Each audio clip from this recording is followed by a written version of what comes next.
The Nirvana Sutra, Volume 1, Fascicle 10, Chapter 4, The Nature of the Tathagata, Part 7.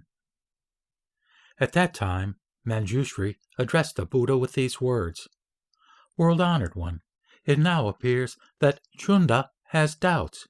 Pray give us another analysis so that these doubts may be dispelled in him.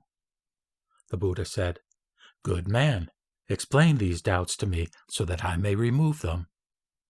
Manjushri said, In his mind, Chunda has doubts about the permanent abiding of the Tathagata, arising from wondering whether he has the ability to discern the Buddha nature. If seeing Buddha nature makes it permanent, then when you have not seen it, it should be impermanent. But if something is impermanent before, then it should be impermanent afterward as well. Why is this? Because things in the world that did not exist previously can indeed come into existence now, and after they have existed, they then return to non-existence. All things are equally impermanent in this way, so in this sense there is no distinction made for Buddhas, Bodhisattvas, Shravakas, or Pratyeka Buddhas. The world-honored one then uttered the following verse: Previously existing, now existing, previously non-existing, now existing, a dharma existing over the 3 time periods is not possible. Good man, it is in this sense that Buddhas, Bodhisattvas, Shravakas, and Pratyeka Buddhas are distinguished and are not distinguished. Manjushri praised this, saying, Excellent! This is truly a sacred teaching. For the first time I have now understood that Buddhas, Bodhisattvas, Shravakas, and Pratyeka Buddhas are to be distinguished and are not to be distinguished. The Bodhisattva Kashyapa then spoke to the Buddha.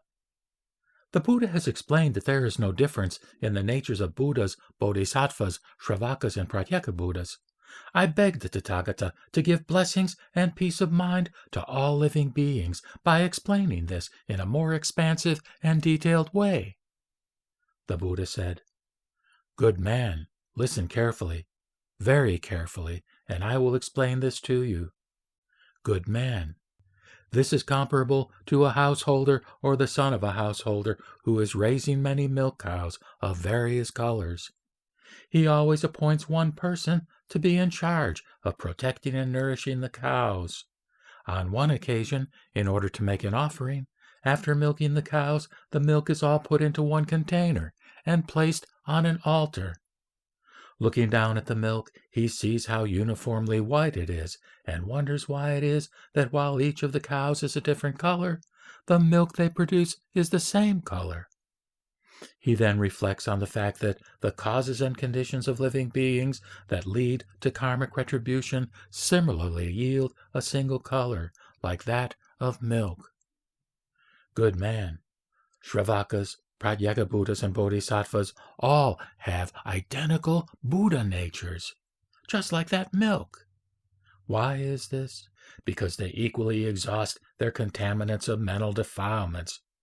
And yet living beings say, there are distinctions between Buddhas, Bodhisattvas, Shravakas, and Pratyeka Buddhas. But although there are Shravakas and ordinary people who wonder how there could be no distinction among the 3 vehicles, after a period of time, these living beings themselves will understand that everyone in the 3 vehicles has the identical Buddha nature, just as that person realized the implications of karmic causality when looking at the characteristics of milk. Good man, this is analogous to gold ore. After it is refined and the impurities are removed, then and only then is it melted to become what people think of as gold.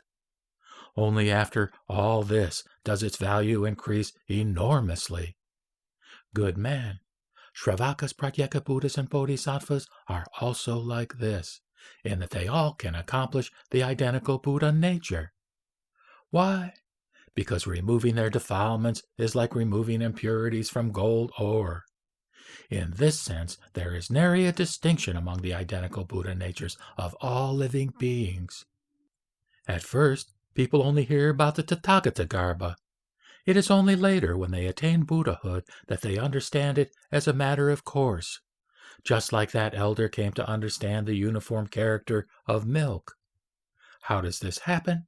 It happens by means of cutting away the incalculable defilements that plague each individual.